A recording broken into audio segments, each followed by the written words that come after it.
Un om de mare omenie, dascăl talentat, medic vestit, creștin mărturisitor, educator în cel mai larg înțeles, făuritor de școală medicală, sursă inepuizabilă de inspirație, de cercetare științifică, de dăruire și de angajare. Un tezaur de tradiție clinică, științifică și umanistă. Pentru pacienți, o minte clară și inimă caldă de medic. Iată cum i-aș putea creona profilul interlocutorului meu de astăzi. Domnule profesor Nicolae Miu, bună ziua și bine ați venit în emisiunea noastră. Bine v-am găsit. Domnule profesor, Clinica Pediatrie 2 Cluj, condusă de dumneavoastră, este cunoscută în țară, dar și în afara graniților ei, în primul rând prin unitatea de studiu al bolilor digestive și hepatice la copil. Dar nu este numai asta.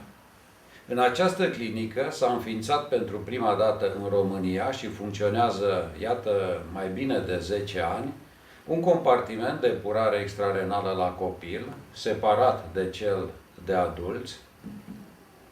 Și tot aici se urmăresc peste 70 de bolnavi cu transplant renal, efectuat atât în clinicile din Cluj, cât și din alte centre importante medicale din țară și din străinătate.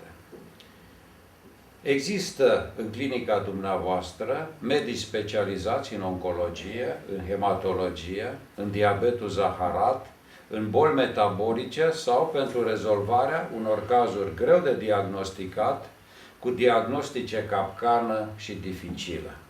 Iată o paletă largă la care v-aș invita să faceți câteva comentarii. În primul rând, mulțumesc pentru introducerea atât de extraordinară care ați făcut-o. Evident, numai o parte din cele spuse trebuie să recunosc că sunt ca atare.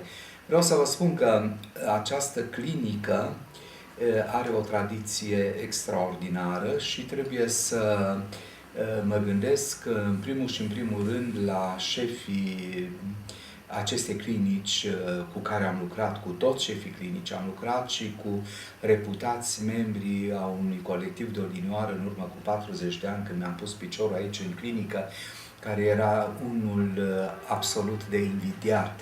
Aici era doamna profesor Mihalca, doamna profesor Mărgineanu, domnul profesor Butnaru, regretatul doctor conferențiar Ilieșu, doamna conferențiar Grosu Maria și mulți alții, între care apărusem și eu, elev, de fapt, al doamnei profesor Iuliana Țârlea, care a fost șefa clinicii pediatrie 1 și al cărui student, zic, preferat am fost. Adevărata și marea mea maestră a fost doamna Octavia Mărgineanu, care îi aduc întotdeauna cu astfel de prilejuri mulțumirile mele fierbinți, pentru că nimic nu se poate face dacă nu ai un maestru cu adevărat care să gândească pentru tine, care să te învețe fără niciun fel de rezerve și care să-ți întrezărească perspectivele, îndrumându-te cu foarte multă claritate și în același timp tact pedagogic, dându-ți dreptul la afirmarea personalității. Acesta a fost modelul vieții mele ca medic, doamna profesor Octavia Mărgineanu. Dar trebuie să știți că oricât ai avea modelul, ceea ce contează, așa cum spuneam, dacă tu la rândul tău nu devii model pentru ceilalți, totul este pierdut. De aceea sunt foarte bucuros că voi lăsa, atunci când mă voi retrage în urma mea, un colectiv deosebit de valoros profesional. E foarte adevărat că pretențiile mele de la colaboratorii mei au fost foarte mari, în primul rând din punct de vedere profesional. Și vreau să spun că aproape fără excepție nu m-au dezamăgit. Nu m-au dezamăgit, cei mai mulți. Păcat însă că din punct de vedere uman n-au știut toți să se completeze. De aceea nu pot spune că n-am avut succes în formarea acestui colectiv, le-am avut, dar am avut și dezamăgiri profunde. Dar nu acestea dau nota discuției noastre, pentru că s-ar putea ca eu să nu fi înțeles întotdeauna clar ambițiile fiecăruia, deși am contribuit în a le stimula, ci vreau să vorbesc despre realizările profesionale și, într-adevăr, clinica este cunoscută în primul rând pentru problematica aceasta foarte dificilă a bolilor digestive ale copilului. Aici avem un centru de urmărire a patologiei digestive în totalitatea ei. Este foarte bine cunoscută această clinică prin această abordare de ani și ani de zile. Aici s-a făcut prima endoscopie digestivă la copil, de exemplu, în țară, în urmă cu vreo 36-7 ani, aproape 40 de ani, și era înaintea plecării mele la Paris, nu așa cum mereu se afirma după ce m-am întors de la Paris. Iată, unul dintre succesele foarte importante, dar, așa cum ați afirmat, avem realizări în toate aceste compartimente. Vreau să spun că nu este vorba numai de un compartiment de dializă, este vorba deja de o secție care este separată de nefrologie pediatrică, condusă de domnul conferențiar Aurel Bizo, și unde are doi colaboratori foarte buni, pe doctorul Aldea Cornel și pe doctorul Dan Deleanu, și unde realmente s-a făcut o cotitură în abordarea practică a nefrologiei românești. Dar colectivul are deosebite merite și ar trebui să vorbesc de la prima mea colaboratoare, care a fost doamna conferențiar Lucia Slăvescu, de pe vremea tinereții, eleva mea care este doamna conferențiar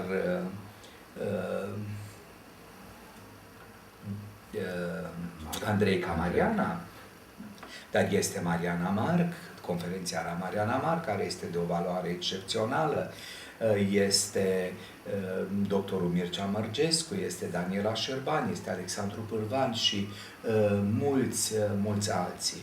Chiar astăzi am venit de la o conferință vis-a-vis de lansarea vaccinului împotriva rotavirusului și unde, lângă profesor care a ținut prima conferință, au fost doi dintre asistenții mei foarte buni, Bianca Simionescu și Tudor Pop.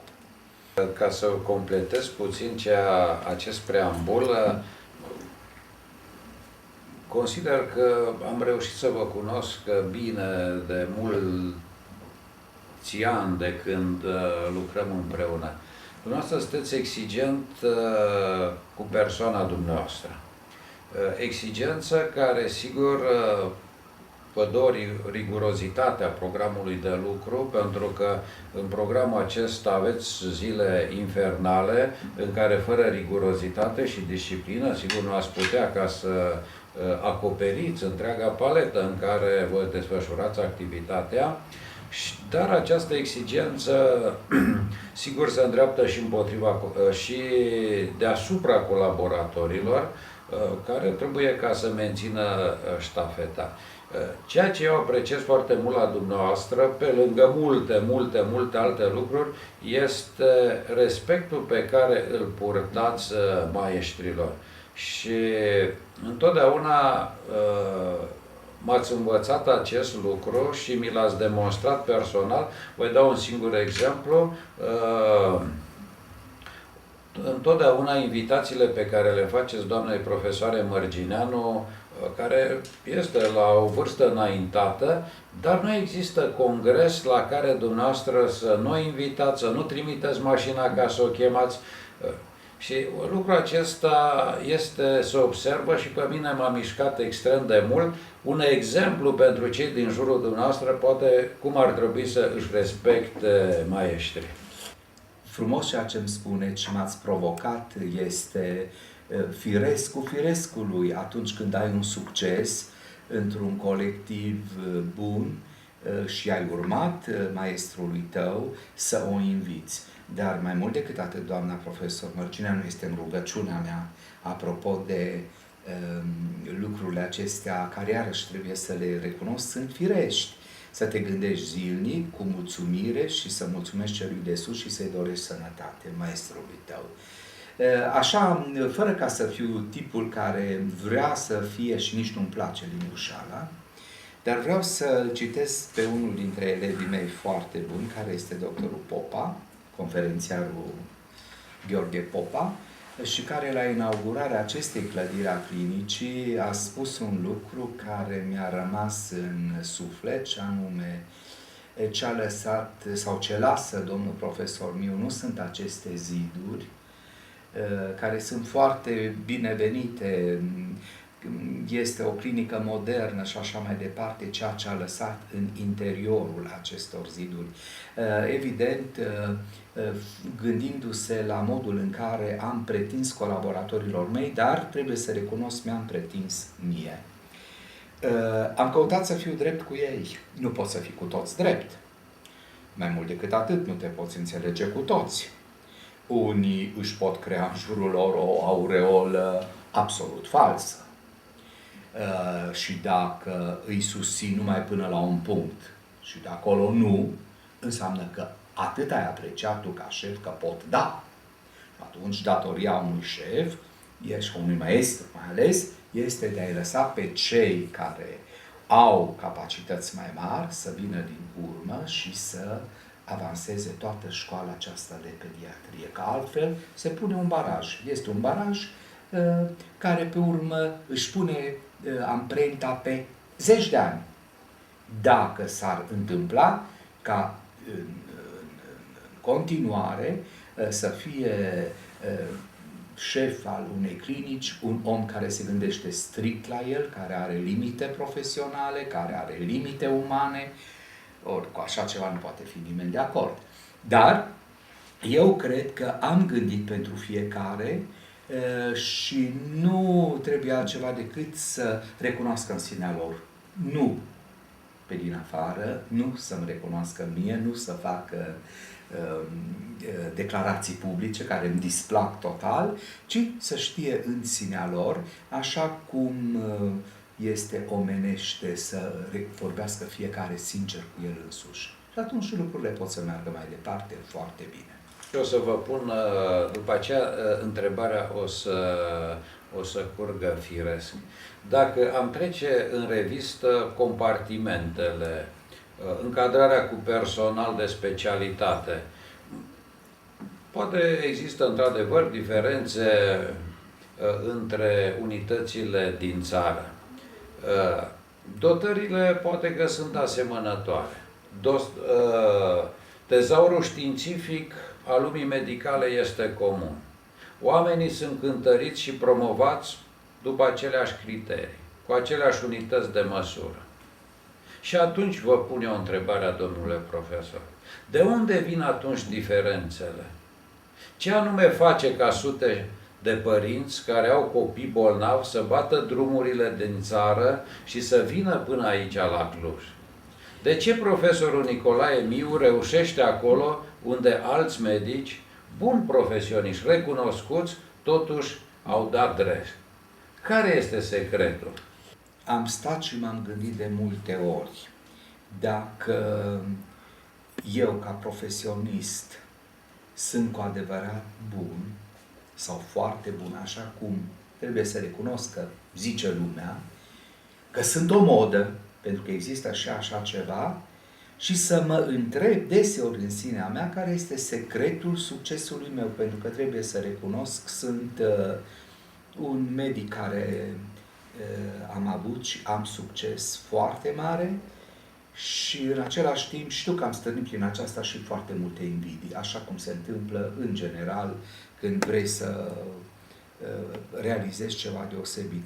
Eu cred că este foarte important în oricare domeniu al acestei pediatrii, mă refer la pediatrie, să ai un concept foarte clar, un concept diagnostic, algoritmuri diagnostice clare, nu savant-lucruri de șarte, nu ultima ipoteză științifică în ce patogenie care nu interesează pacientul de fel, pe pacient îl interesează foarte bine un diagnostic foarte clar, un diagnostic cât mai rapid clar, cu atât mai mult cu cât boala este mai gravă, un tratament adecvat și așa mai departe. Ori acestea, dacă tu citești, dar nu-ți cristalizezi conceptul tău și mai cu seamă nu-l transmiți mai departe elevilor tăi, astfel încât, indiferent la cine o nimerește în clinica pe care o conduci un bolnav, să știi că el este diagnosticat, tratat, într-un același mod, pentru că la noi așa se gândește. Îmi spune una dintre elevele mele, de câte ori o provoc, este vorba de Daniela Șerban, care este conferențiar universitar, așa ne-ați învățat, așa ne-ați spus dumneavoastră, de aceea am făcut așa. Asta nu înseamnă că eu le știrbesc personalitatea, pentru că întotdeauna când avem un caz grav îi întreb care dintre voi spune ceva în plus, care are o altă părere. Deci, odată, concept foarte clar în construcția unui diagnostic, ceea ce înseamnă știință medicală, și în al doilea rând, având un diagnostic clar, poți aplica un tratament adecvat. Și pe urmă mai este devotamentul și, nu știu cum să spun, o angajare totală în fața unui caz, oricât de greu ar fi, trebuie să reușesc, trebuie să fac tot ceea ce este posibil la acest caz. Le-am și spus cu mijloace mult mai modeste, să încercăm să ne punem de acord și să facem un diagnostic care s-ar face indiferent unde, la Paris, la New York sau în altă parte, atâta cât limitele tehnice ne ajută. Deci, atâta cât există o anumită dotare, dar gândirea trebuie să o avem îndreptată într-acolo. Ar mai trebui făcut cu tare lucru. Și atunci, bineînțeles că încep să ne apară cazuri care realizează transplant hepatic în străinătate, caz care are transplant și trebuie să vină și să-l preluăm noi de transplant pulmonar. Un caz urmărit foarte frumos cu doamna dr. Claudia Bolba, o cliniciană foarte bună, și așa mai departe. Deci, există, deci, odată, pregătirea profesională, nu există ore. Medicul trebuie să citească zi, noapte, n-are importanță că eu lucrez 12-14 ore pe zi. Eu pe mâine trebuie să-mi fac programul meu de citit literatură și să mă documentez asupra unor cazuri. Mai mult decât atât, să transmit mesajul meu colectivului și asta o fac de 20 de ani, aproape de 20 de ani sunt șeful clinicii și în fiecare joi șeful clinicii trebuie să vină cu ceva nou și cu puneri la punct în fața colectivului și în al doilea rând, oricâtă indispoziție ai avea, pentru că le ai, că ești om, trebuie să te simtă pacientul și familia lui, că aici e greutatea pediatriei, ca un partener, ca primul partener care vrea să-i rezolvi problemele. Caracterul. Dumneavoastră practicați o medicină holistică în alianță cu pacientul și familia acestuia. Se creează niște punți de legătură extraordinare și cei care mă înțeleg și mă dibuiesc în bunele mele intenții și când sunt urâcios sau obosit sau îl aștept la ora 7 și eu vin mai repede ca să-l aștept bolnavul meu și el vine mai târziu și vine când vrea el și fără să anunțe și fără nu știu ce, până la urmă el știe că va fi consultat și în felul acesta îi respecti suferința. Unii dintre confrații noștri susțin că medicina a devenit pentru ei o pasiune. În cazul dumneavoastră, eu aș spune că este un mod de viață. Trebuie să o amintesc aici pe soția mea care zice: te-ai învățat să muncești și să te dăruiești total, te-ai învățat să muncești într-una. Și are dreptate, numai că asta o fac cu o bucurie imensă și cu cum să vă spun eu, cu tot ceea ce este bun în mine. Am avut anul trecut, de pildă, un an mai prost ca sănătate pentru mine și nu vreau să fac parade, dar nu mă gândeam atât la mine, cât mă gândeam oare ce-or fi făcând bolnavii aceia care mă caută. Nu că nu-și găsesc alți doctori, că sunt alți doctori și foarte buni doctori.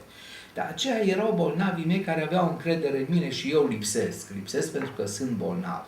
Și evident mă gândeam la ei și asta mi-a dat, nu știu cum, putere să-mi revin și cu primul episod și cu al doilea episod și să-mi mențin stilul meu de muncă de dimineața până seara.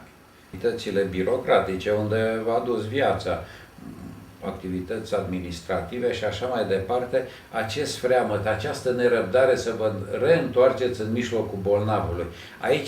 Aici într-adevăr, cred că vă simțiți bine. Aici ați dorit întotdeauna. Ți le dă bolnavul. Ți le dă bolnavul în sensul că, mai ales în pediatrie, zâmbetul unui copil nu poate fi înlocuit de nimic. Este cea mai mare bucurie a mea. De ună zi, înainte de 90, când mai suferam eu ca toți tinerii, că nu sunt promovat, nu se făceau promovări de niciun fel, mama mea îmi spunea întotdeauna: măi, să știi un lucru de la mine, tu trebuie să fii și să rămâi doctorul meu, nu neapărat conferențiarul sau profesorul meu. Tu trebuie să rămâi doctorul meu. Și avea foarte mare dreptate și este un fel de chintesență a activității mele, deși partea didactică mi-a plăcut și îmi place foarte tare. Că în medicina de la noi s-a impus de-a lungul anilor o criză. O criză provenită din timpul comunismului și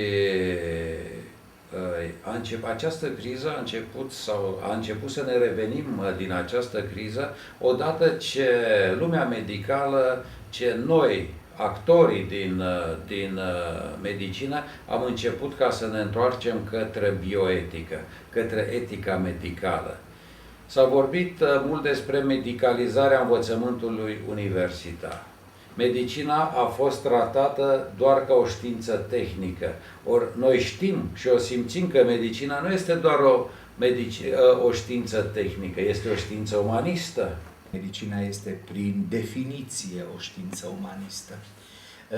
Nici nu știu în ce alt domeniu, cred că în cel al învățământului, pentru că este foarte frumos să-l înveți pe un altul. Dar trebuie să fie o știință umanistă prin definiție și îl citez aici pe Iuliu Hațeganu, a cărui dicton "Medicina este știință și conștiință" era un lucru perfect spus și în foarte puține vorbe. Nu se poate să nu te gândești și să nu simți în fața bolnavului. Dar mai cu seamă când ești și cadrul didactic, nu se poate să nu-ți înveți studenții tăi să-și abordeze bolnavul în așa fel încât ei să te știe pe tine un aliat al lor și nu o ființă superioară în fața cărora ei se închină. Conceptul de comportament al medicului în România, și nu numai în România, a fost unul foarte greșit. Într-un moment când semenii lor sunt bolnavi și ar trebui să fii mai apropiat de ei, atunci îți arăți mai degrabă superioritatea și teribilismul. Nu! Superioritatea, dacă o ai și trebuie să o ai ca pregătire și ca și simțăminte, ca trăiri interioare, trebuie să le arăți întinzându-i mâna și făcându-i prin aceasta să știe, să conștientizeze că tu, medicul, vei face tot ce poți, atâta cât Dumnezeu îți dă pricepere și puterea de a munci. Dar, încă o dată spun, această dăruire ar trebui să fie totală. De aceea, eu personal sunt foarte supărat atunci când această profesie nu este pusă în valoarea ei, când este călcată, aș putea spune, în picioare, când există o criză a medicinei. Există o criză a medicinei pentru că ea este o profesie o profesie nerăsplătită, nu neapărat financiar în România, ci din punct de vedere a greutății ei.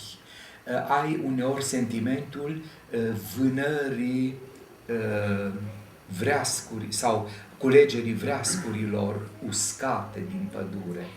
Păi nu, pădurea sunt copaci înverziți, deseori înfloriți, atmosfera aceea unică, aerul acela pur, nu niște vreascuri pe care calci. Ori la noi acestea sunt vânate și prezentate ca reprezentanți ai medicinei românești.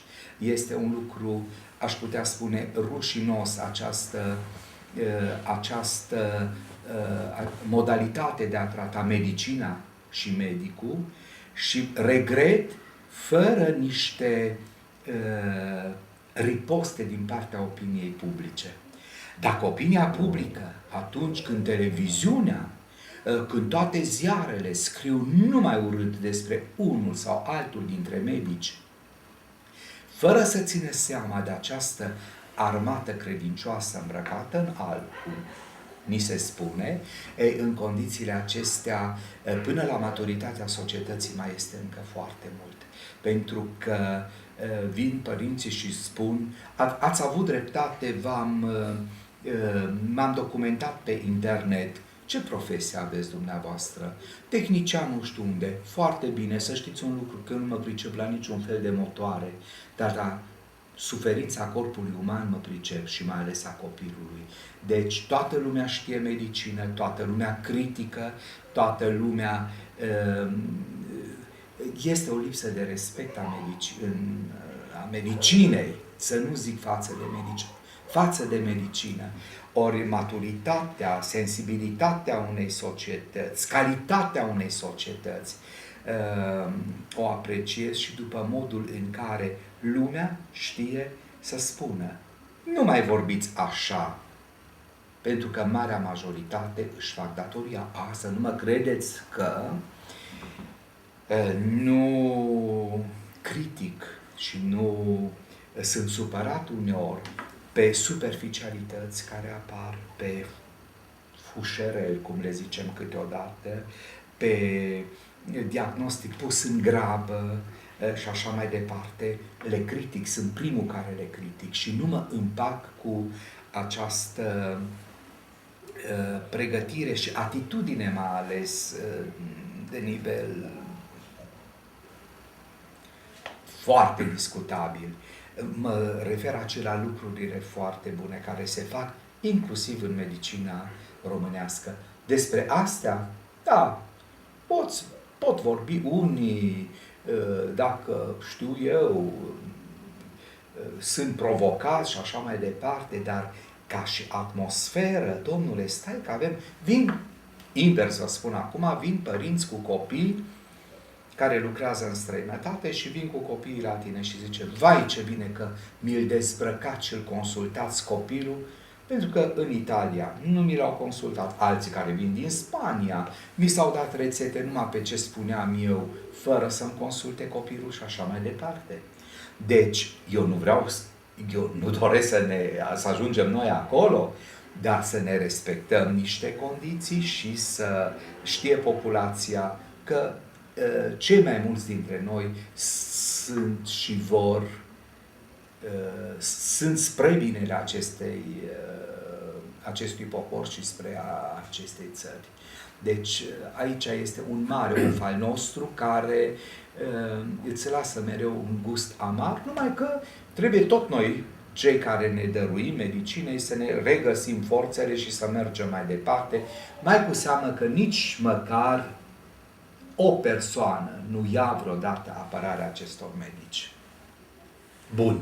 Sunteți autorul uneia dintre primele manuale din România, dacă nu poate chiar primul, referitor la științele comportamentale, științele comportamentului în medicină.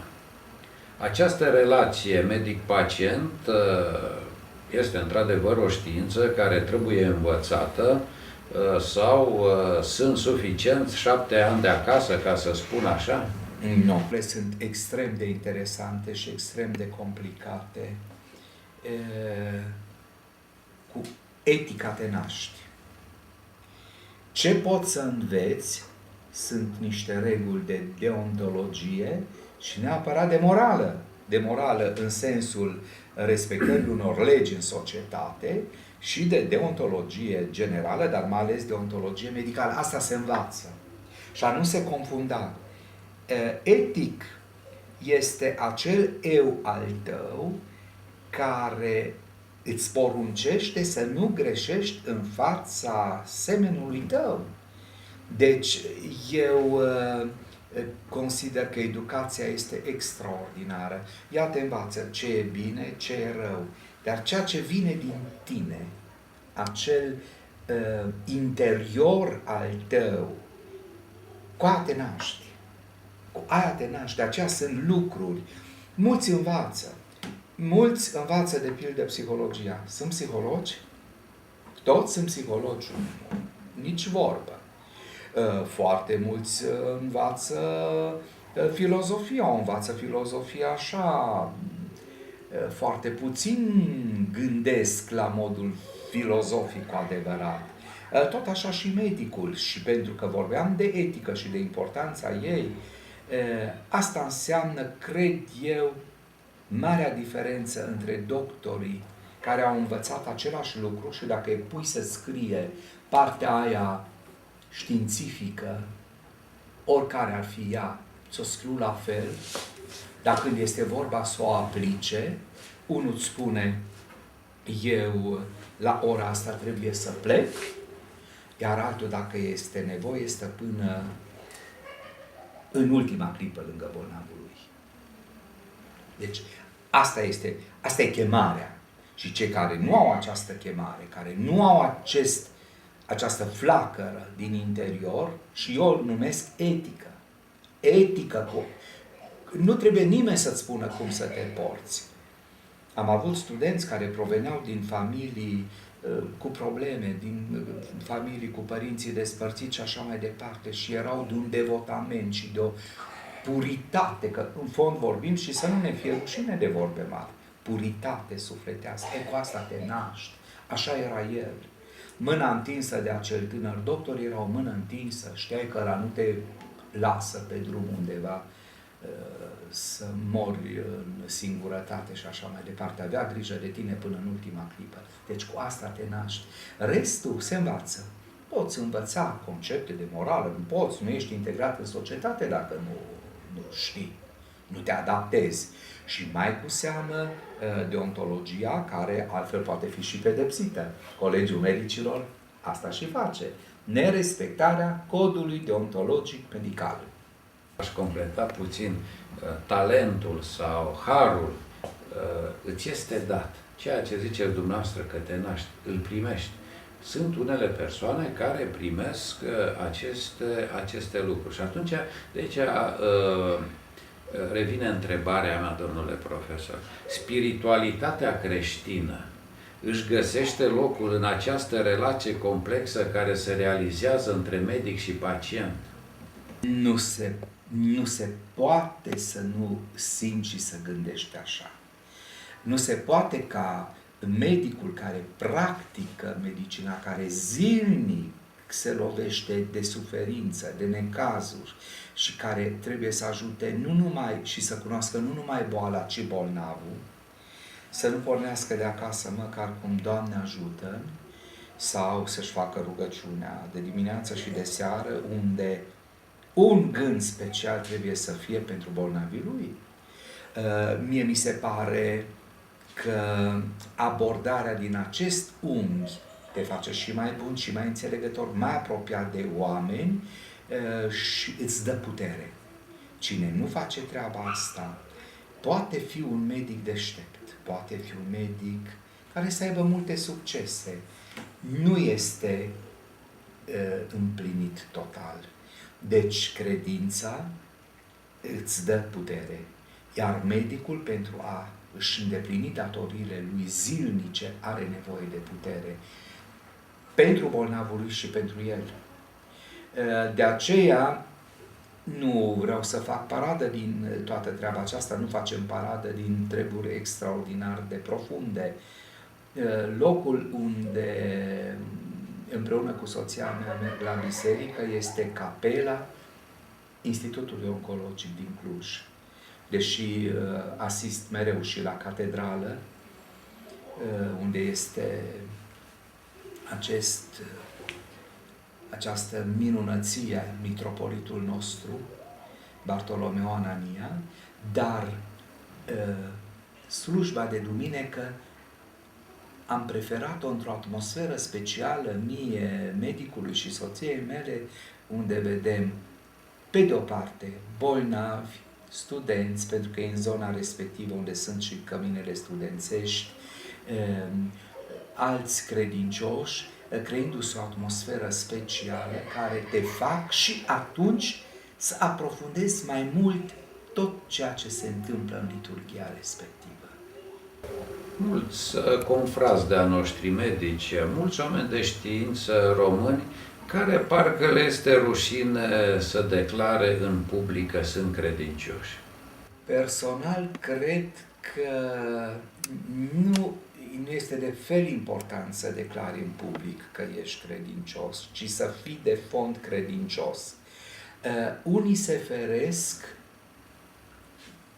atunci când sunt întrebați, pentru că, de fapt, te fac să crezi că îi deranjează această chestiune. Ori dacă te deranjează o astfel de întrebare, eu personal nu am credința că ei, cu adevărat, se roagă celui de sus și știu și sunt conștienți de ajutorul pe care îl au în fiecare zi.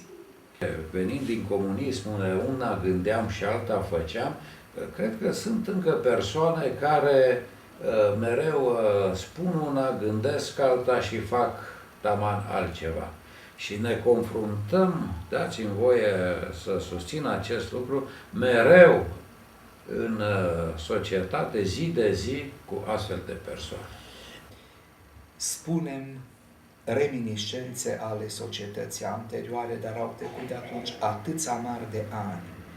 Timp în care nu se poate, chiar cei care atunci aveau deja o anumită vârstă, să nu se scuture de acea învrăjbire și de acea perioadă cumplită pe care am trăit-o cu toții și să nu-și lase spiritul liber. Spiritul liber înseamnă spirit spre credință. Nimic nu-ți dă mai multă libertate decât credința adevărată. Ori dacă ei n-au ajuns după o viață, indiferent câte constrângeri au fost să gândească asta, să simtă așa, este pierdut. Este pierdut, adică este o pierdere imensă pentru ei și implicit asupra activităților. În activitatea dumneavoastră, că de nenumărate ori această relație medic-pacient și familia acestuia, la dumneavoastră poate trece dincolo de convenența cotidiană. Așa că în scurt timp deveniți tovarășul, prietenul și confidentul pacientului și familiei acestuia. Îmi place, fără ca să vreau neapărat, și nici nu mă interesează, mă interesează în schimb noțiunea de familie românească, care să aibă mai mult decât un copil. Asta este una dintre ideile mele din totdeauna. Este foarte frumoasă familia cu mai mulți copii și românul s-a făcut mai egoist. Și atunci vreau și le demonstrez, stați oameni buni, că părinții voștri au dus o viață mult mai grea decât o duceți voi astăzi. Și au avut câți copii? Noi am fost 7. Dumneata cât ați fost acasă? 4. Și acum vă lăsați cu un copil când voi aveți incomparabil mai mult decât au avut părinții voștri. Nu pentru că trebuie trăit tot așa, dar pentru că asta dă frumusețe vieții și este firesc. Apoi replica unuia dintre părinți a fost grozavă. A zis, dumneavoastră știți de câte ori ar fi trebuit să fiți nași după câți copii s-au născut la sfatul dumneavoastră. N-am făcut socoteala, dar cred că sunt foarte mulți și este o bucurie. Nașterea fiecărui copil este o mare bucurie. Le urmăriți, văd că și evoluția în viață și am asistat la câteva întâlniri și referiri ale dumneavoastră la carierele pe care le-au luat micii pacienți pe care i-ați îngrijit în anumite etape ale vieții. Vedeți, au ajuns în toate domeniile de activitate, pe diverse poziții sociale și vă felicit și am văzut scene de mare tandrețe și sensibilitate. Nu se poate altfel. Mi-a spus odată un părinte, nici nu spun că n-am adus supărări, pentru că sunt unii foarte sensibili și care schimbă medicul foarte ușor și nu fac eu caz de treaba aceasta, dar mi-a zis odată un tată, atâta ne știți sfădi, dar să știți că noi tot la dumneavoastră venim, că cu cât ne sfădiți mai tare, cu atâta simțim cât țineți la noi. Și asta m-a bucurat în cele din urmă și îmi impun câteodată să zic, hai să nu fiu urâcios, pentru că nu mi firea așa, dar mă supără indisciplina și atunci când mâna întinsă e lovită. Te rog să fii mâine dimineață la 7:30 cu copilul, vine la 11, când eu cobor la curs. Deci, iată un mod de a nu colabora. Dar astea sunt rarități. Activitatea dumneavoastră cotidiană, cred că aș putea împărți într-o activitate științifică, activitate didactică, activitate spitalicească, activitate social-obștească, activitate culturală. Cum de reușiți ca să cuprindeți într-o zi toată această paletă largă de activități? Discutam înainte de putere. Puterea ți-o dă cel de sus. Am putere. Am această putere și conștientizez acest lucru că am o forță de muncă mare. M-am împărțit greu ultimii 8 ani, am fost decanul Facultății de Medicină. O activitate care am încercat să nu fac oricum și să las ceva în urma mea, chiar dacă nu mi-am realizat toate visele din acest punct de vedere, dar câteva chestiuni de principiu, de bun simț, de reformă pe care am început-o în Școala de Medicină Clujană, le-am realizat. Dar mi-a fost foarte greu să fii și decan, și șef de clinică, și medic, că nimeni nu te întreabă de titlu atunci când vine la tine, și să coordonezi activități de doctorat, și să organizezi congrese, așa cum ne-am organizat de altfel împreună, cele de gastroenterologie și hepatologie sau cele de pediatrie socială, dar, încă o dată spun, lucrând cu pasiune și cu răbdare și bazându-mă foarte tare, încă o dată spun, pe colegii mei, unde întotdeauna găsesc colaboratori buni, am reușit cumva. Noastră sunteți cel care în anul 1974, dacă nu mă înșel, ați realizat prima endoscopie digestivă la copil din România. Da. Ce vă mai aduceți aminte de acea perioadă de pionerat? Și care a fost și, cred că, debutul foarte important al carierei dumneavoastră? Că mereu s-a făcut referire și continuă când se vorbește de dumneavoastră la acel moment. Veneau întotdeauna la început de an comenzi pentru aparatură. Și eu, care eram pasionat de problemele de gastroenterologie, am cerut un fibroscop ACMI. Acesta era cunoscut la noi. Și mi-a venit un fibroscop ACMI, care l-am utilizat înainte de a pleca cu bursa mea, vorbesc și eu ca și vârstnicii, când eram tânăr la Paris, dar pe care îl utilizasem înainte de a pleca acolo.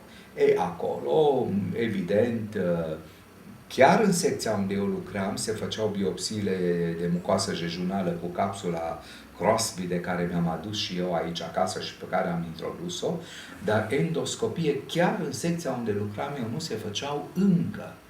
Deci vreau să vă spun că acest pionierat mi-a prins extraordinar de bine, pentru că mi-am acumulat o experiență care mi-a permis, pe de o parte, să pun un diagnostic bun în acest domeniu și să-mi fac câțiva elevi, pentru că endoscopia este practicată acum la noi de domnul doctor Pârvan, de doamna Camelia Mărgescu, de domnul doctor Șerban Costică, care sunt toți trei excepționali în domeniu, iar mai mult decât atât, colonoscopiile le face colaboratoarea mea, doctorița Daniela Șerban.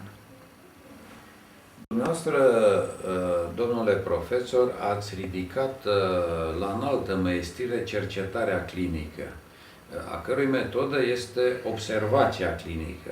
Experimentul spontan petrecut la om și recepționat cu o deosebită competență de către observator.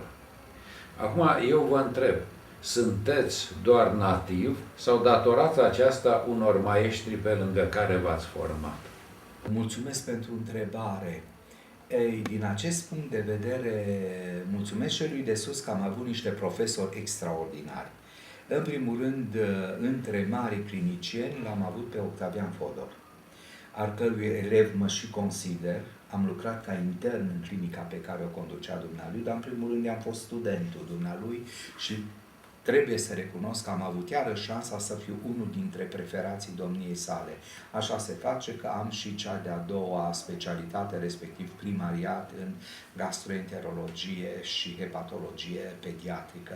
Și dumnealui făcea de fapt o cercetare clinică de mare anvergură. Acesta a fost și rămâne modelul meu în cercetare. Dar bazele, cum să vă spun eu, am avut prilejul să cunosc profesori de mare avengură, cum a fost profesorul Ioan Mantea de la biochimie, care a fost extraordinar, am fost elevul profesorului Victor Preda și a altor ilustri profesori, de la care am învățat de la fiecare câte ceva. Acum, cercetarea în școala de medicina clujană a fost întotdeauna o cercetare clinică. Evident, la ziua la care noi discutăm acest lucru, nu este suficient. Ar trebui să fie avut și este un minus al realizărilor noastre în clinicile universitare, un compartiment științific, un compartiment de cercetare, mai bine spus. Așa cum în unitățile din Franța, de pildă, există INSERM-ul, care este o unitate de cercetare cu posibilități de experimente, cu cercetare clinică deopotrivă și care antrenează cât mai multă lume, dar să ai un nucleu de cercetare. Și cu toate acestea, nu ne-am lăsat și până la urmă noi am devenit și centru de cercetări medicale în pediatrie. Și această clinică este și centru de cercetare. Numai că noi facem cercetarea ca o a doua pasiune și nu avem personal angajat pentru cercetare. Că eu zic, acolo unde există personal și sunt tineri foarte mulți care ar putea să facă numai acest lucru, fac cercetare. Ei nu sunt.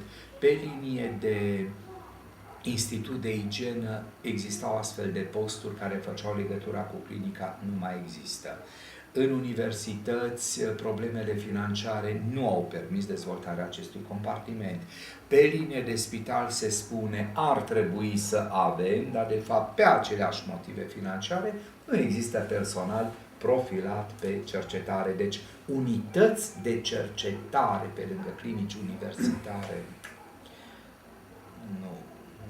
nu există. De aceea mă gândesc eu că una dintre etapele următoare ale dezvoltării clinicilor noastre, a medicinei în general, va fi crearea unor astfel de unități.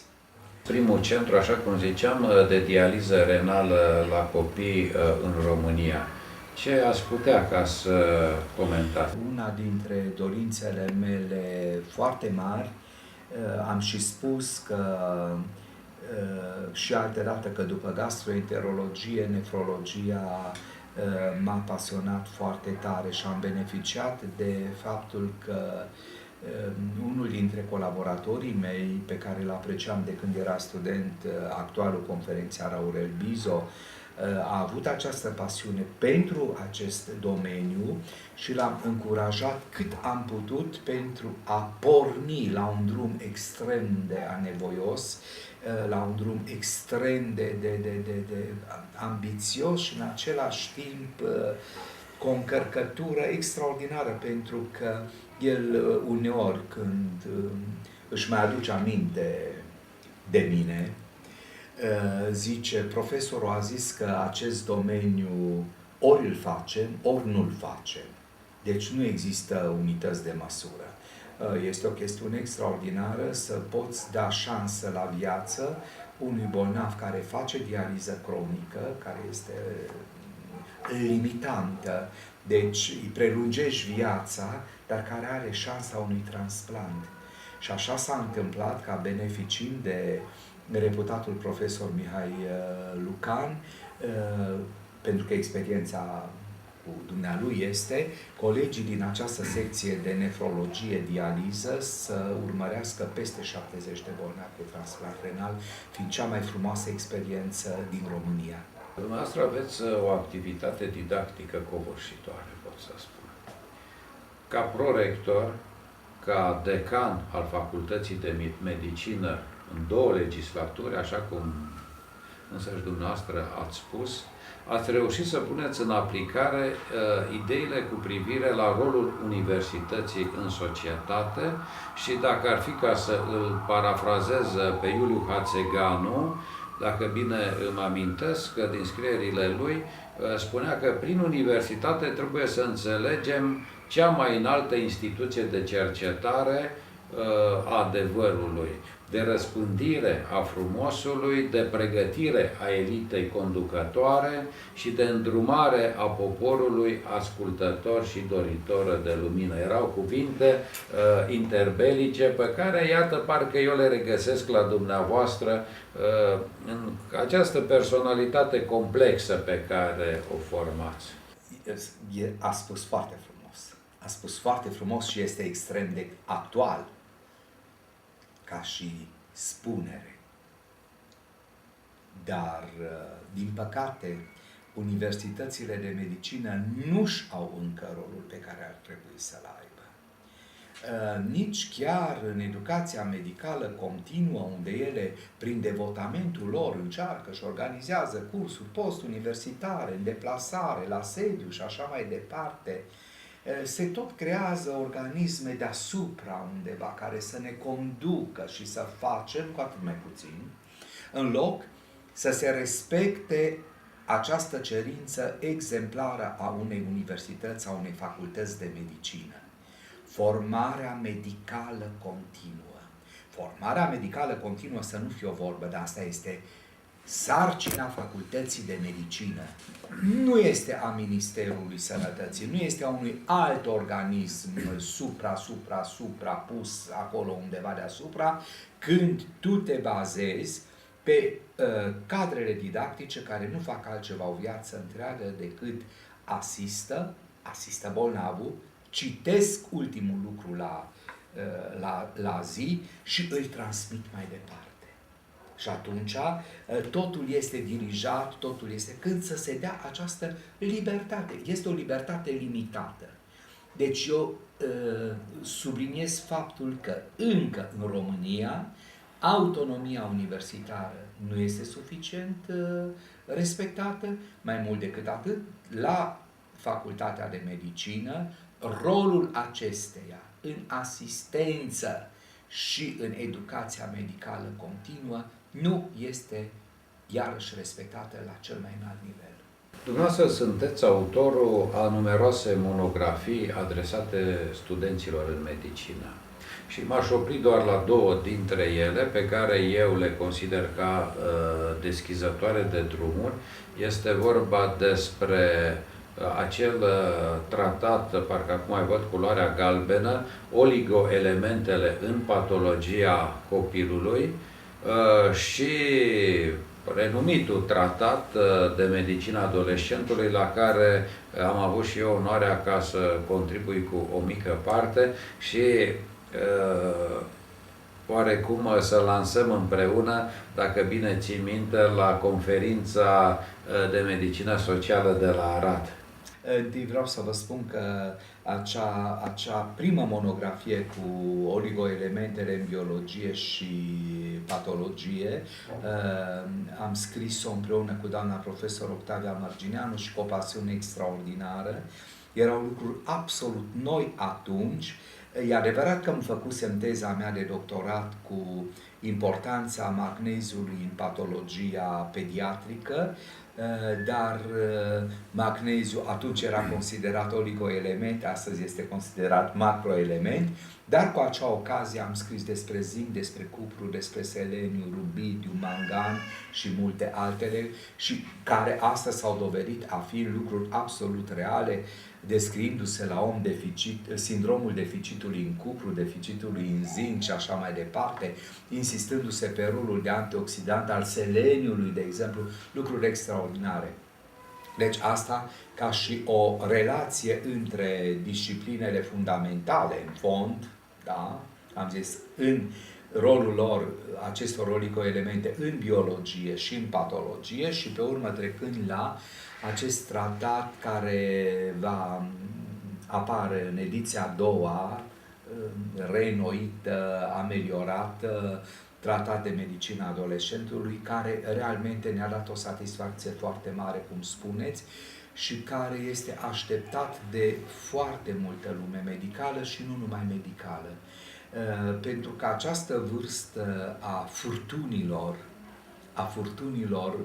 pe plan biologic, a furtunilor pe plan psihologic, a maturizării, a trecerii spre tânărul adult este extraordinară dacă ne referim numai la normal, damite la atâtea aspecte de patologie care caracterizează această vârstă. Acest tratat de medicină adolescentului este deschizător de drumul, nu numai în medicină. De la acest tratat, deja în România, și țineți bine minte la congresele care le-am organizat de-a lungul timpului și la care cu dumneavoastră am participat, s-a pus problema organizării unităților spitalicești pentru adolescenți, a secțiilor, respectiv a secțiilor, a policlinicilor. S-a trecut la discuția de organizare a justiției pentru adolescenți, a altor instituții punitive, să zic, a închisorilor pentru adolescenți. Deci a trata această perioadă de vârstă în mod separat, pentru că se pare că științific abordarea este aceasta, luând ca și model țări evoluate, cum este Franța, și eu mă bucur că această abordare a plecat aici de la dumneavoastră.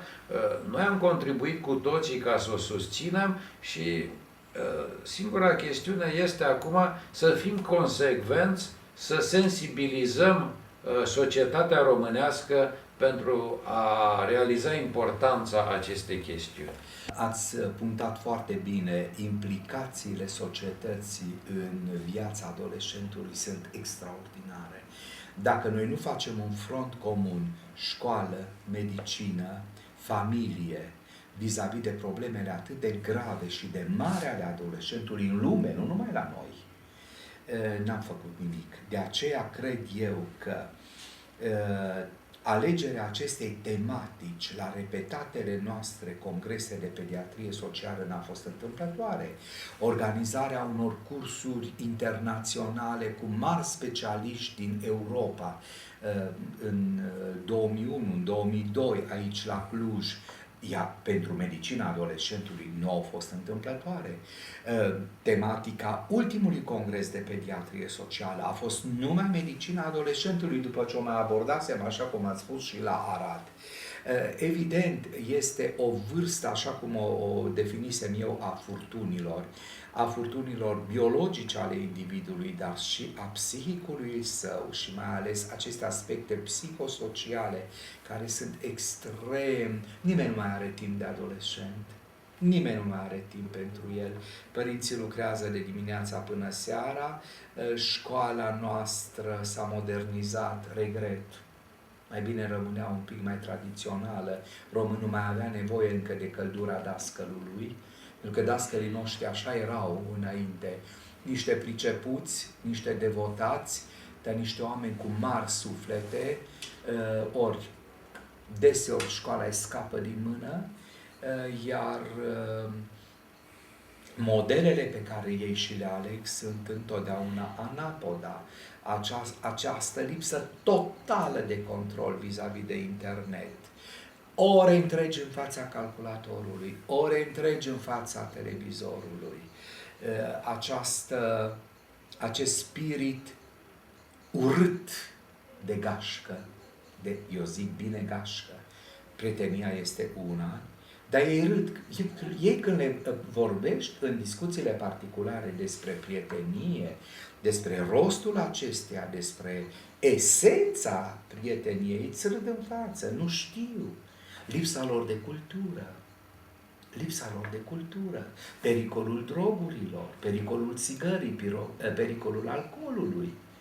Toate astea sunt niște chestiuni care se referă la niște sarcini ale unei societăți normale care le-ar avea în fața acestor adolescenți. Iar nouă, medicilor, abordarea adolescentului ne este foarte grea. Nu atât la cei care sunt suferinți de mici, de exemplu un diabet zaharat insulinodependent, deși adolescența își pune cuvântul foarte des și în acest domeniu, cât mai cu seamă când o boală cronică sau o boală gravă începe la adolescență și când acceptarea minusurilor legate de boală pe o durată mai mult sau mai puțin lungă, de tratamente uneori chinuitoare, de controalele repetate care ar trebui să le facă, sunt cumplite. De aceea, cred eu că ne trebuie pregătire specială pentru abordarea acestei vârste, ne trebuie neapărat echipă unde psihologul, încă o dată, nu psihiatru. Am băgat de seamă că foarte mulți colegi trimit repede, mult prea repede, un adolescent la psihiatru. L-a pierdut din mână. Este altceva trimiterea lui la un psiholog care îl va consilia, care de îndată face lumină în jurul lui. Normalul adolescentului pe plan psihic este atâta.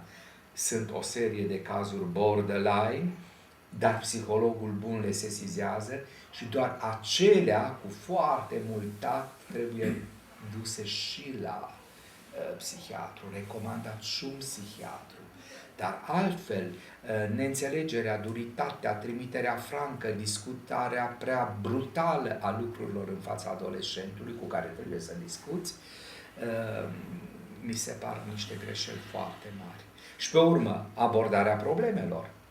Una este abordarea problemei cu el, pentru că pe el trebuie să-l tratezi ca pe un adult de mâine, și alta este a părinților. Pentru că părinții uneori hiperprotectori, dar când hiperprotectori? În ultima clipă. Da? Când nici tu nu mai știi, e patologic, e normal ce se întâmplă cu acest copil din fața ta, că tot copilul părinților este, atunci ei sunt hiperprotectori și vorbesc ei și spun ei, ori ei știu foarte puține despre copilul lor. Și atunci este firesc ca discuția să o porți direct cu tânărul respectiv dacă ai tactul și pregătirea necesară. Aș face o mențiune. Vedeți că noi ani de zile n-am avut psihologi, pentru că specialitatea s-a relansat, mai ales în medicină, după 90, când s-au reînființat facultățile de psihologie și cu specialitatea aceasta medicală. Eu am o experiență nu prea bună. Prin anii 9, după 90, veneau mamele cu copii, diverse probleme la medicul pediatru, lucruri care nu țineau de medic, dar puteam ca să le dau un sfat unde să se adreseze. I-am îndreptat spre un psiholog care, din păcate, am constatat ulterior că nu era pregătit în probleme medicale și în loc să amelioreze problemele pentru care le-am trimis, le-a agravat. Două astfel de cazuri, în loc să-și amelioreze relația cu familia, erau tulburări de comportament, au plecat de acasă. Ei, după aceea, Clujul a dezvoltat o școală foarte bună de psihologie medicală. Am lucrat o perioadă cu acești psihologi și ei acum au început să formeze și să trimită în orașele transilvane specialiști și ne ajutăm extrem de bine cu ei. Este un lucru absolut îmbucurător acesta, pentru că, sincer spun, oricât de apropiat ai fi, oricât de mult ai citi, oricât de cu tact ai fi, este cu totul altceva. Medicul este una, psihologul este alta.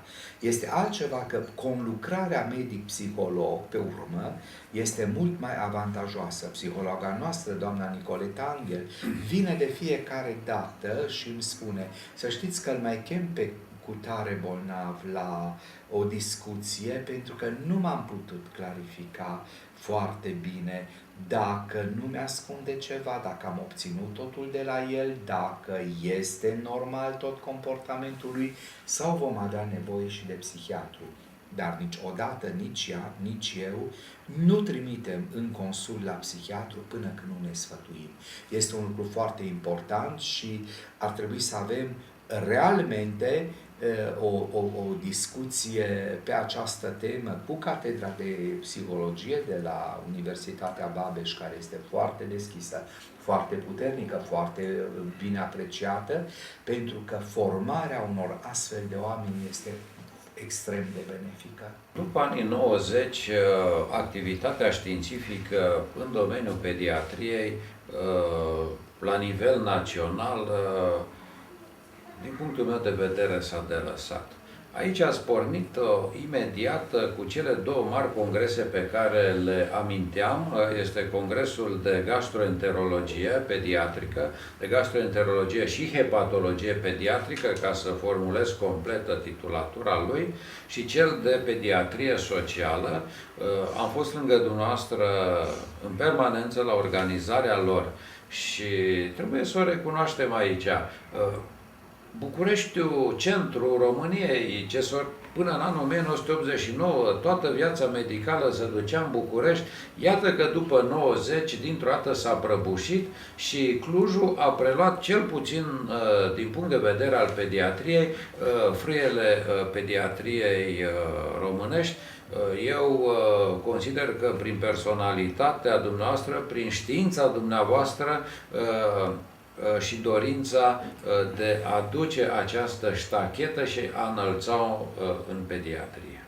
Aveți mare dreptate și ați atacat două probleme. Odată rolul școlii clujene și aș aminti aici și succesele foarte importante ale colegilor mei, Paula Grigorescu Sido, ale doamnei profesor Eufemia Cloțan, ale domnului profesor Mircea Nanulescu și a colectivelor domnilor lor, pe de o parte, și pe de altă parte nu aș spune, nu aș insinua, nu este o conlucrare suficientă a profesorilor din București, care au niște calități deosebite. Înțelegerea, cred eu, că nu este una perfectă, încât nu mai sunt dânsii cei care dau tonul întâlnirilor noastre și așa mai departe. Acesta a și fost unul dintre motivele pentru care, văzând că se mișcă lucrurile greu, am zis hai să încerc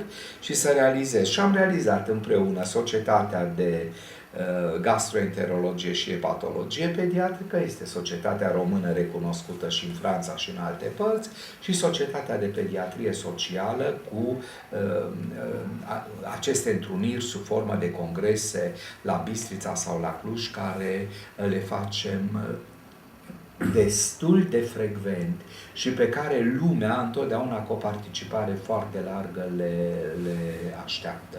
Dacă bine vă amintiți, după un astfel de congres din anul 1994 s-a introdus vaccinarea pentru hepatita tip B la toți nou-născuții.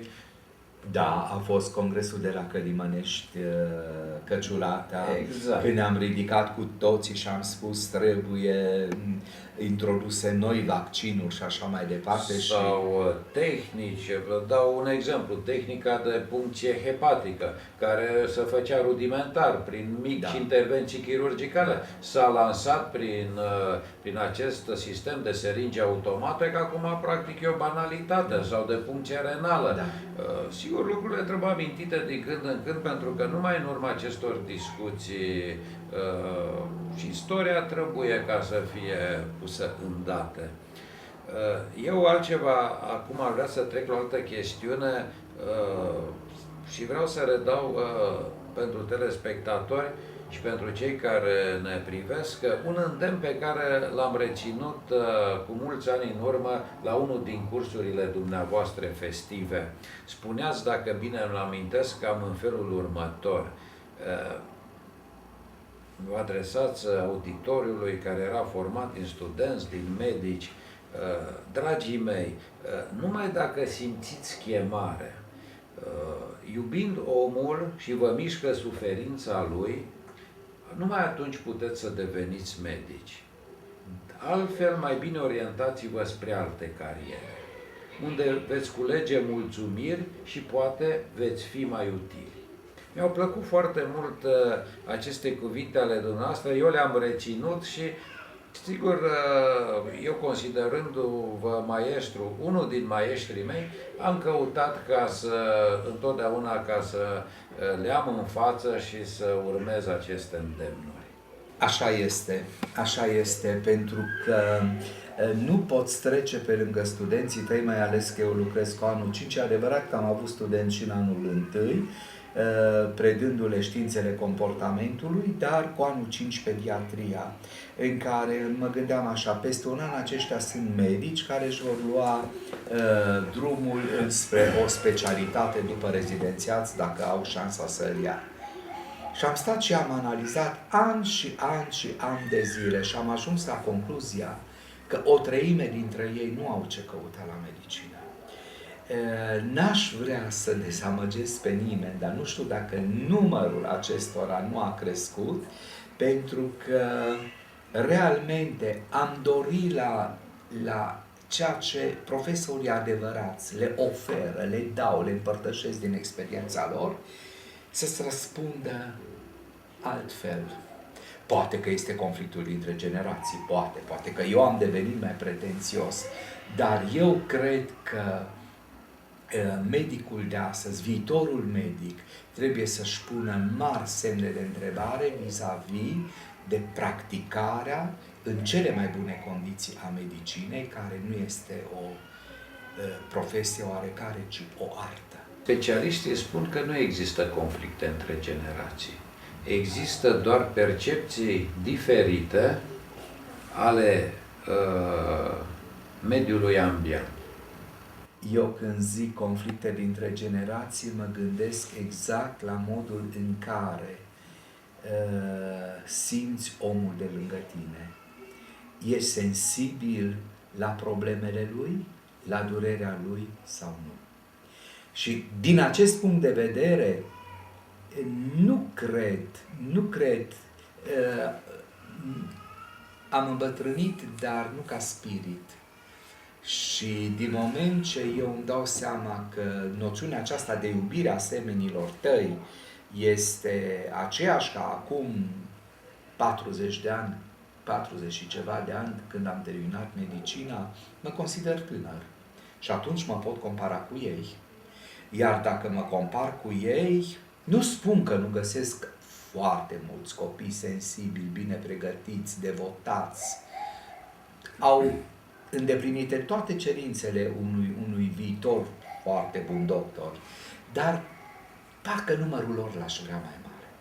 De la catedră, unde încercați să vă înfățișați ca profesor îndrumător și prieten al studenților și a celor mai tineri, dumneavoastră militați permanent spre aceștia să își extindă preocupările în afara sferei profesionale.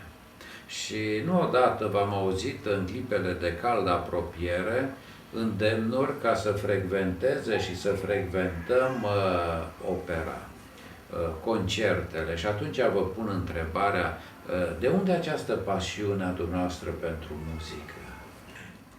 Cred că asta vine tot din interior. Din interior. Este o chemare. Este o chemare care am avut-o din copilărie și care am și concretizat-o pentru că am studiat muzica. Am studiat muzică în paralel cu medicina, mi-a îmbogățit extraordinar sufletul toată chestiunea aceasta.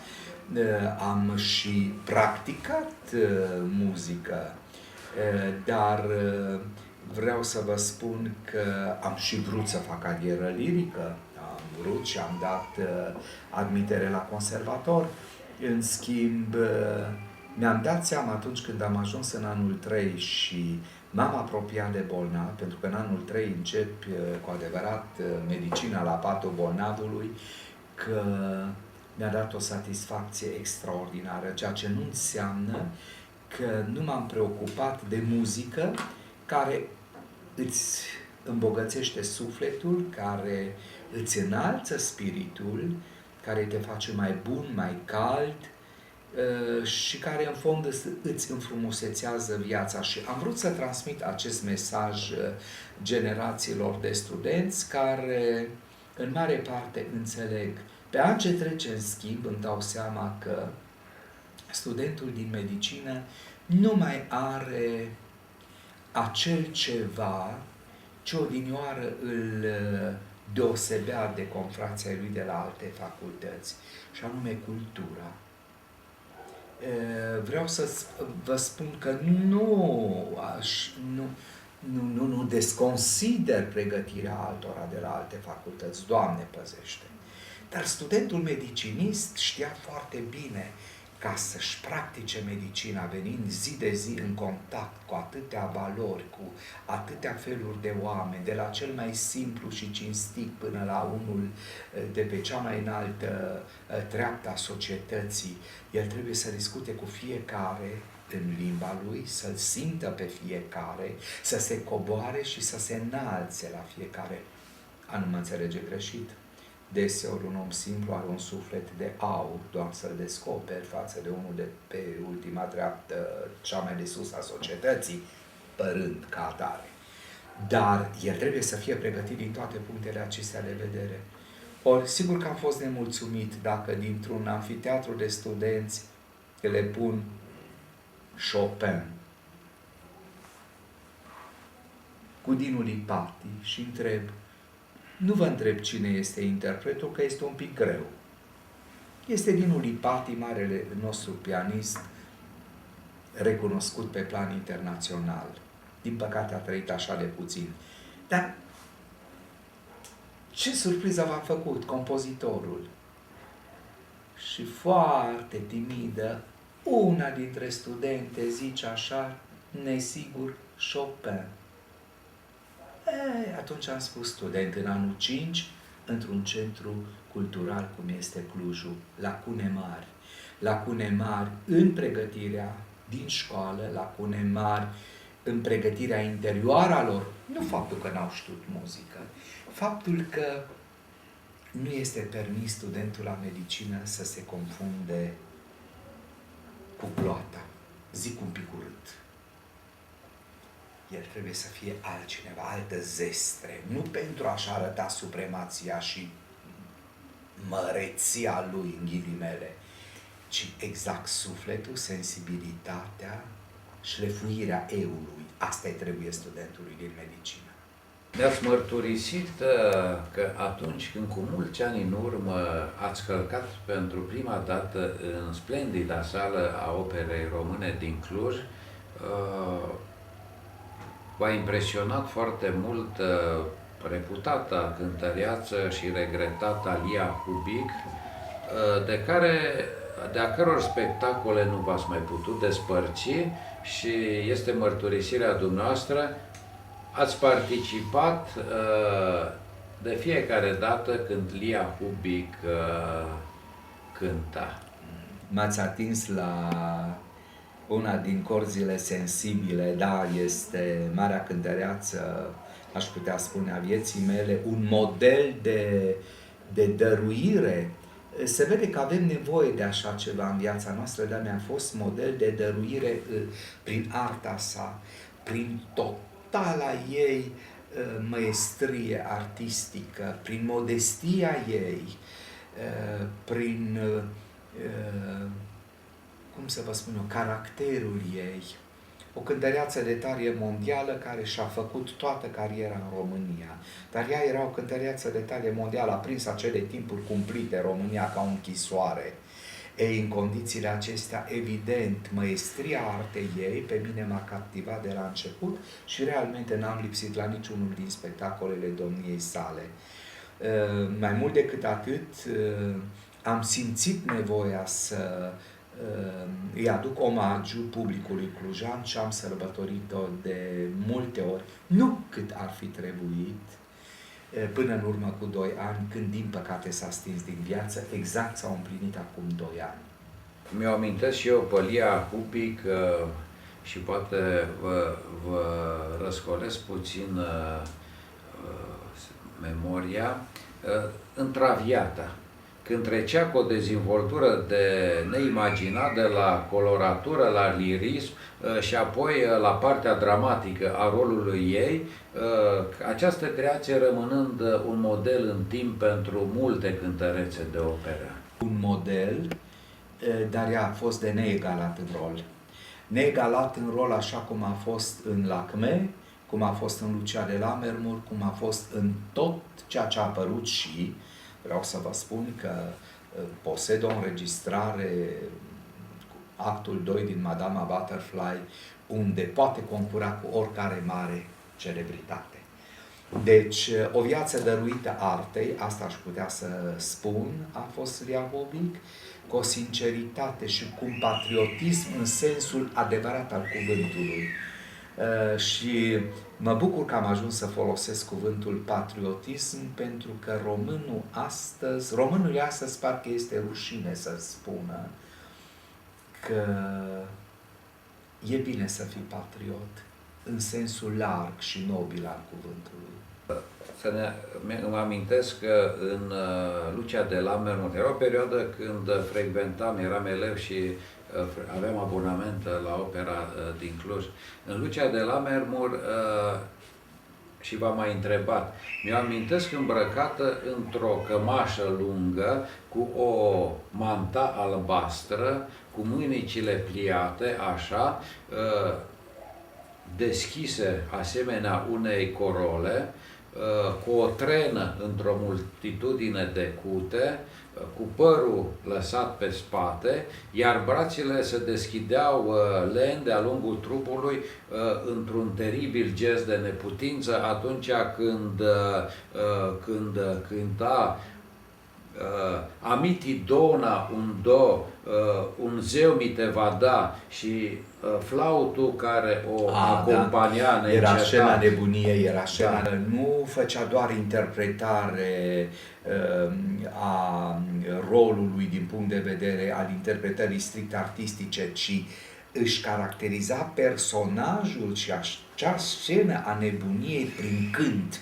Și aici a profitat de vocea ei foarte plină și cu lejeritate foarte importantă în registrul acut, ceea ce a permis să facă rolul, dar de un dramatism înfiorător care nu l-a atins nimeni. Soprana Elena Vătafu, mi-o amintesc în Aida, era vorba despre ultimul cântec din scena finală din Aida, în care, așa cu un gest, s-a adresa: O terra, addio, addio di vale, di pianti, addio pământ, vale a lacrimilor, da. În care Aida, alături de iubitul ei, Radames, condamnat pentru ea, moare zidită într-o încăpere de piatră. Aveți amintiri frumoase, pentru că a fost cea mai frumoasă Aida a scenei românești de operă. A fost cea mai frumoasă și cea mai reușită și muzical Aida, Elena Vătafu, cu toată scena Nilului care o făcea așa unicat, un alt exemplu de mare cântăreață. Eu mă amintesc scena aceasta pentru că un domn care stătea lângă mine în sală cu o perucă roșie, vizibilă peruca, era atât de entuziasmat, s-a sculat în picioare și a început să braveze, încât i-a sărit peruca. Și atunci m-am legat această scenă care n-am să o uit niciodată, într-adevăr excepțională. Și să revenim un pic la Lia Hubic.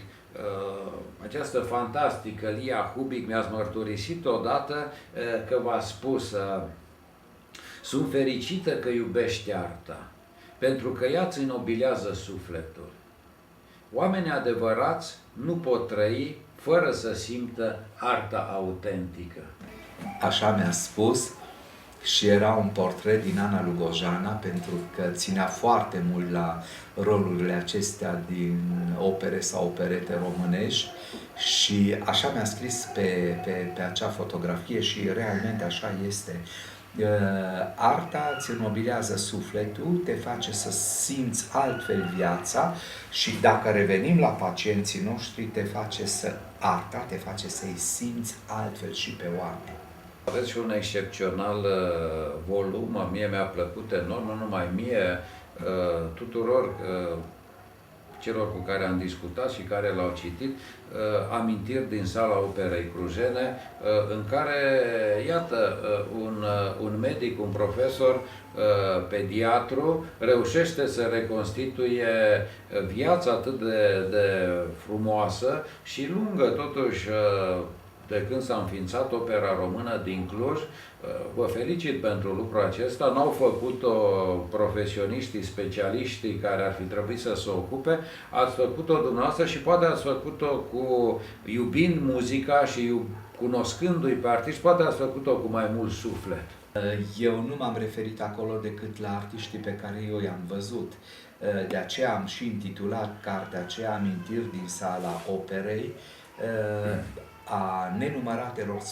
în memoria nenumăratelor spectacole pe care le-am văzut atunci și pe care Radio Cluj le păstrează doar în parte, nu din vina radioului Cluj, ci acelei gropi imense, pentru că pe vremea comunistă toată această arhivă splendidă a radioului Cluj, a studioului de Radio Cluj, a fost undeva îngropată lângă București și de acolo foarte puține lucruri s-au mai putut recupera.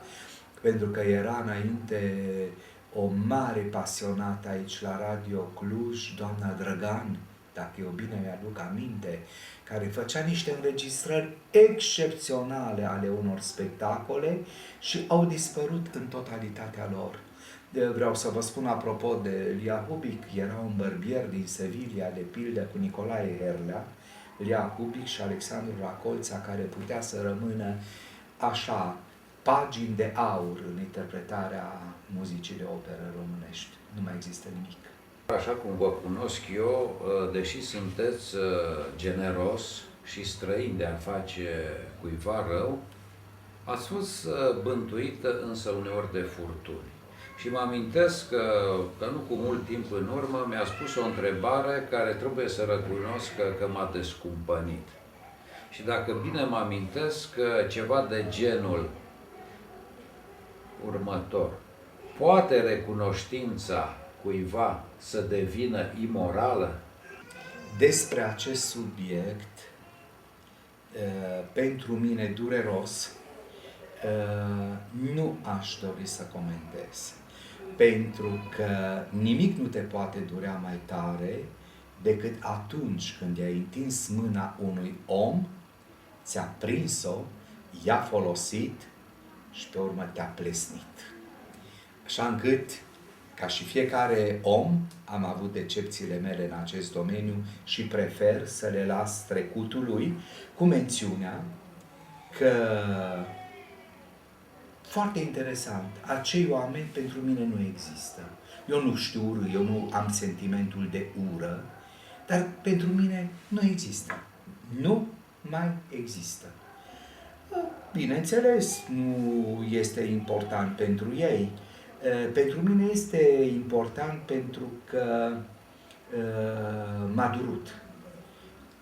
Dar încet, încet mi-am dat seama că eu am fost sincer în relația respectivă, iar comportamentul lor inuman în final, le aparține și pentru mine ca atare nu mai există. Este ca ceva ce a trecut, a trecut și cu asta basta. Pe mine această întrebare m-a preocupat, în schimb, să știți, pentru că de aici trebuie să găsim lucrurile acestea, se întâmplă peste tot. Și eu am găsit, nu știu dacă satisfăcătoare, v-aș fi spus atunci, am găsit un text al lui Mihai Ralea, datat din 1926 și publicat în revista Viața Românească, în care, la o astfel de chestiune, spunea cam în felul următor. Singurul mijloc de a evita o recunoștință e să faci bine mereu, cronic, până la sfârșitul vieții. Această recomandare perfidă are o morală care răstoarnă în cele din urmă demonstrația dinainte, și anume, întreaga ta existență să fie presărată de fapte bune, pentru că dacă te oprești, vei deveni repede victima ingratitudinii. Nici odată un astfel de individ pe mine nu m-a oprit să fac lucruri bune. Deci, departe de mine acest gând, eu sunt același, îndreptat cu tot sufletul spre lucruri normale, spre lucruri bune, spre înțelegere și așa mai departe, dar exact vis-a-vis de persoanele respective, relația s-a terminat. Deci, chiar dacă timpul estompează, chiar dacă eu am iertat că nu știu, așa sunt probabil, născut ca și alții, nu știu să urăsc, dimpotrivă, detest răzbunarea. Doamne păzește, o detest. Dar pentru mine această relație s-a terminat, ceea ce nu mi-a schimbat conduita în viață. Eu sunt același. Ideea decepționantă este că bine faci, rău găsești și că e bine să te ferești a doua zi după ce ai ajutat pe cineva. Este din înțelepciunea populară. Și atunci mă veți întreba de ce. Păi pentru că persoana respectivă se va grăbi să te lovească pentru a scăpa de povara recunoștinței. Da. Aveți perfectă dreptate. Aveți perfectă dreptate. Pentru că toți cred că faci ceva pentru a ți se aduce recunoștință. Ori eu cred că a face bine este pentru un om normal un modus vivendi. A înțelege, a gândi pentru altul, a gândi și a simți pentru altul, mi se pare o frumusețe a vieții, dacă vrei. Și că ura, ingratitudinea, dorința abisală de răzbunare nu exprimă în ultimă instanță decât eșecul spiritului. Absolut. Absolut. Aveți perfectă dreptate. Domnule profesor, la încheierea acestui dialog aș dori să fac următoarea observație. Nu sunt deloc convins că recunoștința este o datorie. Nu de alta, dar nu cred deloc în datorii. Pot însă garanta că recunoștința este o virtute, deci ceva ieșit din comun. Fapt dovedit de evidența nimigniciei care există în jurul nostru, a celor incapabili de ea și de mediocritatea acțiunilor omenești. Ura este, din păcate, mai activă decât iubirea, vedem astăzi, în zi cu zi, iar invidia mai puternică decât recunoștința. Ba chiar se poate transforma fiecare în contrarul său, pentru că amorul propriu este succesibil și nerecunoștința față de binefăcător, scria Kant și am zis că am studiat problema aceasta, este un viciu cu adevărat, detestabil în ochiul multora, deși omul are reputația atât de proastă sub acest aspect, încât oricine își poate face dușman de prea multă bunăvoință și de prea multă cumsăcădenie. Iată în ce constă, de fapt, cred eu, morala recunoștință și nimicnicia omului. Ca să încheiem cu acest subiect. Sunt total de acord cu ce ați spus și așa și este. Rămâi cu amărăciune care trece pentru că descoperi alți oameni pentru care te gândești, pentru care te dăruiești, pentru care trăiești. Stimați telespectatori, dobândindu-și naturalețea aproape strict pe baza calității sale de om și a performanțelor profesionale, profesorul Nicolae Miu este unul, să zic așa, din brandurile cele mai apropiate de omul simplu.